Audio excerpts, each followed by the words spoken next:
வணக்கங்க. இன்றைக்கி நம்ம என்ன செய்ய போகிறோம்னாக்க, நம்ம எல்லாருக்குமே பிடிச்ச ரோட்டு கடை காளான் தாங்க செய்ய போகிறோம். அது எப்படி செய்கிறது அப்படின்னு இந்த வீடியோவில் பார்க்கலாம். இதுக்கு காளான்லாம் தேவையில்லை, வெறும் முட்டைக்கோஸ் இருந்தால் போதுங்க, சூப்பராக ரெடி பண்ணிடலாம். கடையில் கூட அப்படி தான் செய்வாங்க. வாங்க எப்படி செய்கிறது அப்படின்னு பார்க்கலாம். அதுக்கு நான் முட்டைக்கோஸை இந்த மாதிரி க்ளீன் பண்ணிவிட்டு பொடி பொடியாக கட் பண்ணி வச்சுருக்கிறேன். அதை ஒரு பவுலில் சேர்த்துக்கலாம்.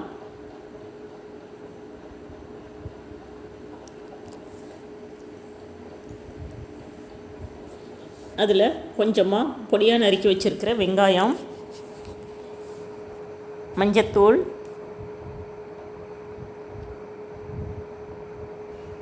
ஒரு ஸ்பூன் மிளகாய்த்தூள்,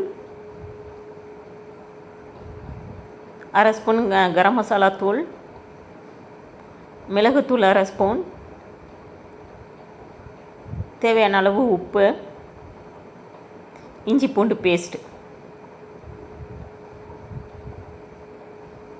ஒரு 1/4 கப் அளவுக்கு மைதா,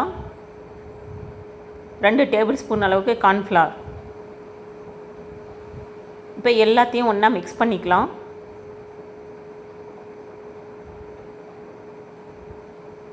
நம்ம போட்டிருக்கிற மசாலா எல்லாமே இந்த முட்டைகோஸில் நல்லா படுறபடி எல்லாத்தையும் மிக்ஸ் பண்ணிக்கலாம்.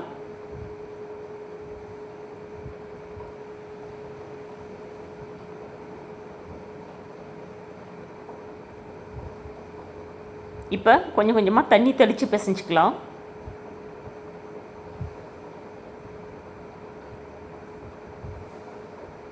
இது எந்த அளவுக்கு இருக்கணும்னா, நம்ம உருண்டை பிடிச்சா பிடிக்க வரணுங்க, அந்த அளவுக்கு இருந்தால் போதும்.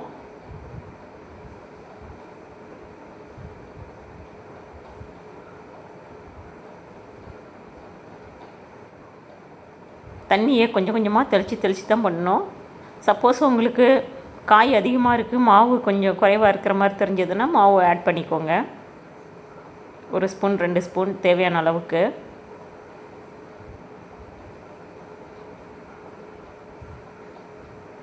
பார்த்திங்களா, உருண்டை பிடிக்க வருதில்ல, அந்த மாதிரி இருந்தால் போதும். இப்போ ஒரு வாணலியில் நல்லா எண்ணெய் காய வச்சுக்கலாம். நல்லா எண்ணெய் காய்ஞ்சதுக்கப்புறம் மீடியம் ஃப்ளேமில் வச்சுட்டு நம்ம பண்ணி வச்சுருக்கிற காய்களை உருண்டைகளாக பிடிச்சி உள்ளே போடலாம்.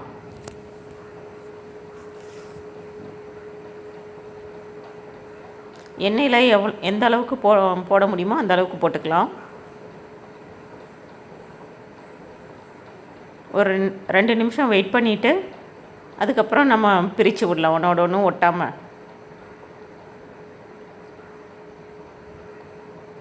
அடுத்து அடுத்த பக்கம் திருப்பி போடலாம்.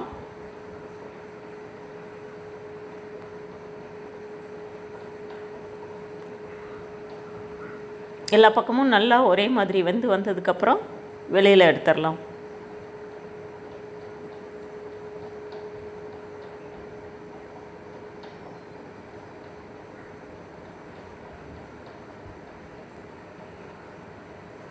இதே மாதிரி மீதி இருக்கிறதையும் போட்டு எடுத்துடலாம்.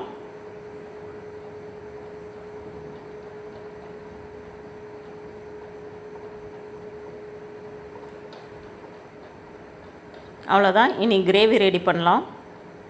அதே வாணலியை எண்ணெயை குறைச்சிட்டு தேவையான அளவு எண்ணெய் மட்டும் ஊற்றிட்டு வச்சுக்கலாம். ஏற்கனவே சூடாக இருக்கிறதுனால இப்போ கட் பண்ணி வச்சுருக்கிற ஒரு பெரிய வெங்காயத்தை சேர்த்துக்கலாம்.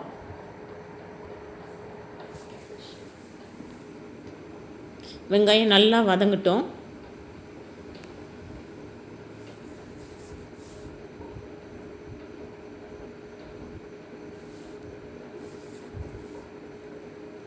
எண்ணெய் சப்போஸ் உங்களுக்கு பத்தாத மாதிரி இருந்ததுன்னா இன்னும் 1 ஸ்பூன் சேர்த்துக்கோங்க.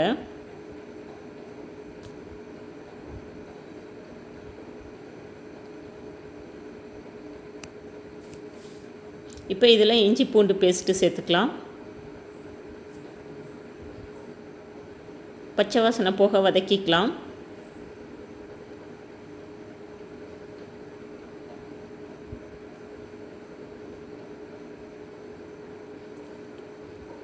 மஞ்சத்தூள்,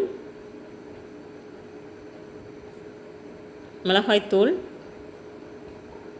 1 டேபிள் ஸ்பூன் அளவுக்கு, 1/2 டேபிள் ஸ்பூன் மிளகுத்தூள், 1/2 டேபிள் ஸ்பூன் கரம் மசாலா தூள் எல்லாத்தையும் சேர்த்து ஒரு வதக்கலாம்.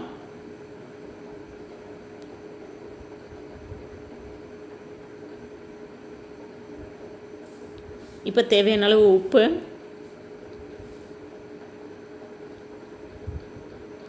சோயா சாஸ் 1 டேபிள் ஸ்பூன் அளவு சேர்த்துக்கலாம். ஒரு 1/2 டேபிள் ஸ்பூன் அளவுக்கு வினிகர் சேர்த்துக்கலாம்.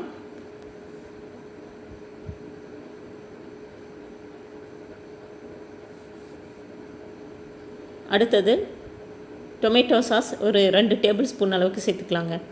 உங்கள்கிட்ட டொமேட்டோ சாஸ் இல்லைன்னா தக்காளியை அரைச்சி சேர்த்துக்கோங்க, அதுவும் நல்லா தான் இருக்கும்.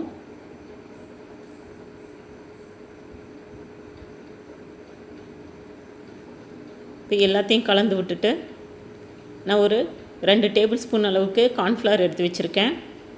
நல்லா கட்டிகள் இல்லாமல் தண்ணி ஊற்றி கலந்துக்கலாம்.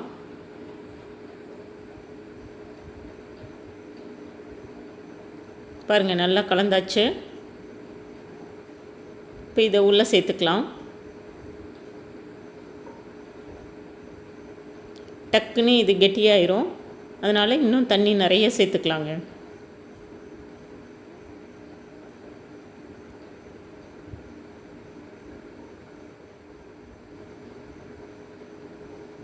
நல்லா கொதிக்கட்டும்.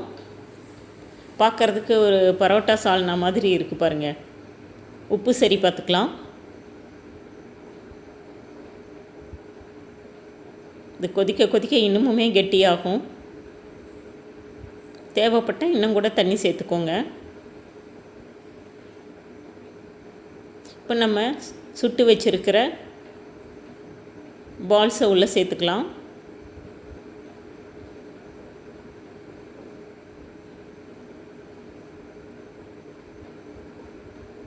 எல்லா பக்கமும் மசாலா படும்படி நல்லா கிளறி விடலாம். கொஞ்சம் நேரம் வேகட்டும். அப்படியே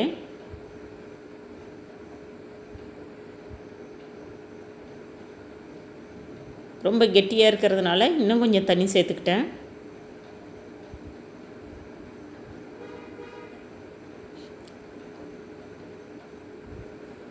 அதுக்கப்புறம் இந்த மாதிரி அந்த உருண்டைகளை நல்லா உடைச்சி விடலாம்.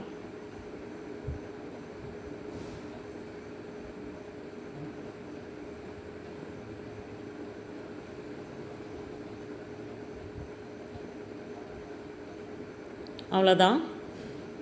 பாருங்கள், சூப்பராக ரெடி ஆயிடுச்சு.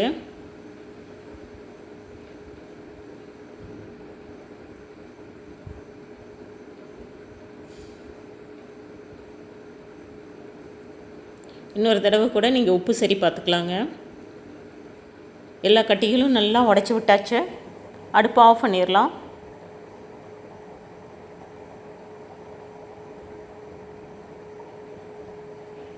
அந்த சூட்லேயே கொஞ்சம் நல்லா வேகட்டும். அவ்வளோதான். ஒரு பிளேட்டில் சர்வ் பண்ணிக்கலாம்.